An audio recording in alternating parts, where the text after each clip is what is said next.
19، 22، 26 اور 29 جولائی کو کن علاقوں میں بجلی بند رہے گی؟ شیڈول جاری۔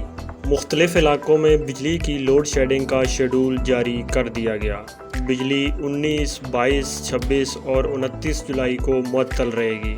گوجرانوالہ الیکٹرک پاور کمپنی گیپکو نے بجلی کی تاروں کی مرمت، دیکھ بھال اور ترقیاتی کاموں کے سلسلے میں اپنے سروس ایریا کے مختلف علاقوں میں 5 دن کی بجلی کی لوڈ شیڈنگ کا شیڈول جاری کر دیا ہے۔ سب ڈویژنل آفیسر کنسٹرکشن کی جانب سے جاری کردہ اعلامیے میں کہا گیا ہے کہ بجلی کی فراہمی رواں ماہ 15، 19، 22، 26 اور 29 جولائی کو معطل رہے گی۔ شیڈول کے مطابق ان تاریخوں پر صبح 8 بجے سے دوپہر 1 بجے تک بجلی بند رہے گی۔